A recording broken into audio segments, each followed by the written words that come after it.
On January 15, 1919, a huge tank stood in Boston's North End, filled with about 2.3 million gallons of molasses.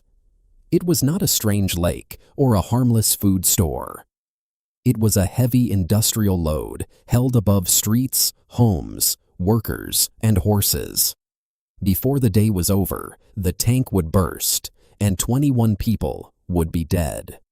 The North End was crowded with homes, businesses, and places where people worked close to machines. The United States Industrial Alcohol Company used the tank to hold molasses, a thick syrup that could be turned into industrial alcohol. The tank was part of a busy system, but danger does not always look dangerous when it is standing still. The tank had leaked before. Workers had seen molasses escaping through its walls, and the company had told them to paint the tank brown so the leaks would not show. That detail came from the evidence later examined in court. It turned a simple maintenance problem into a warning that had been covered instead of solved. The tank's design and construction also came under attack. Arthur Gell, connected to the tank's design, became part of the legal story after the disaster. Engineers studied the metal, the structure, and the forces inside it. The question was not only why the tank failed, but why people had been placed beside a failure waiting to happen. That morning, the tank held an enormous weight. Molasses is thick, but millions of gallons are not gentle. When the tank burst, the liquid rushed through the North End with enough force to crush buildings, trap horses, and sweep people into the wreckage. Later stories argued over how fast the wave moved. The deaths and destruction were not in doubt. The first moments remain partly uncertain. Reports described strange sounds and a sudden release, but no single record can capture every detail of the collapse. Some accounts may have changed as frightened witnesses tried to explain what they had seen. The safest fact is also the hardest. A storage tank failed, and a whole neighborhood had almost no time to react. The flood did not spread like water. Molasses was far thicker, and that made escape difficult. It pushed against walls and doors, filled low spaces, and held people in place.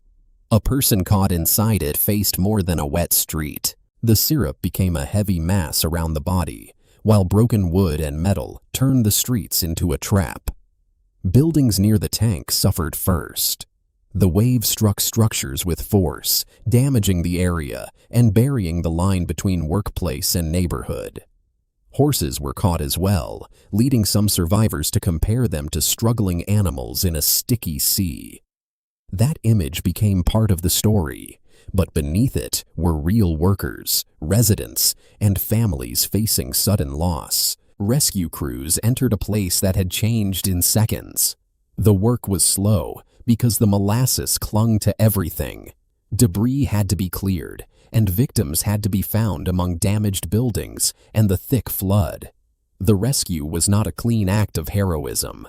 It was hard labor in a broken industrial space, carried out while the full number of dead was still unknown. Among those killed were people connected to the neighborhood and the company's work. The flood did not choose between employee and passerby. It struck where people lived, worked, traveled, and cared for one another. 21 lives ended in one industrial failure, and many more families were left with injuries, grief, damaged homes, or lost income. The disaster also exposed a sharp gap between risk and power. The company controlled the tank, but ordinary people lived beside it.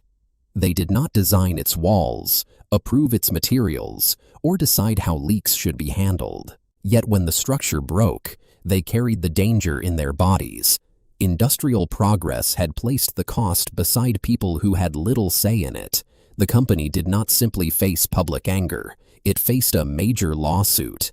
Court records, Boston City records, newspaper reports, and engineering testimony helped build a long examination of what had happened. The legal fight forced technical claims into public view. Metal thickness, pressure, construction, warnings, and responsibility All mattered because the dead could not speak for themselves. The company argued that the disaster was not its fault, while those bringing the case argued that poor construction and ignored warnings had created a deadly risk. The court had to weigh evidence instead of rumor. That process mattered beyond one tank. It showed that a company could be asked to answer for the way it built and managed dangerous equipment. Arthur Gell's name remained tied to the investigation because the tank's design was part of the central question. A structure that holds millions of gallons must handle great pressure, even when the material inside moves slowly. The records did not need a monster or a secret plot. They showed a chain of choices, each one more serious after the tank began to leak. The flood also changed how people thought about industrial safety. A tank was no longer just a container. It was a risk that had to be tested, checked, and watched. The case helped push companies towards stronger safety checks. That change did not bring back the 21 people killed in Boston, but it gave the disaster a lasting meaning. For the families, meaning was not enough. A lawsuit could examine the tank. Engineers could study the wreckage. Newspapers could print new details. None of those things could return a parent, a worker, a neighbor, or a horse. The legal record made responsibility visible, but grief stayed private, carried long after the streets were cleared. The strangest part of the story is not that molasses can move.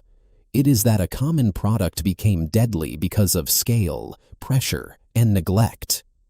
The tank turned an ordinary industrial material into a force capable of destroying homes and ending lives. The danger was hidden in plain sight, behind a brown coat of paint and the comfort of routine. That is why the Boston Molasses Flood is more than a strange disaster from 1919. It is a record of what happens when people live beside powerful machines that no one fully accepts responsibility for. The tank did not burst because history demanded a tragedy. It burst after warnings were present, choices were made, and safety was treated as something that could wait. On that January day, 2.3 million gallons left the tank, and 21 people never came home. The final lesson is quiet but severe. Disasters often begin before the moment everyone remembers.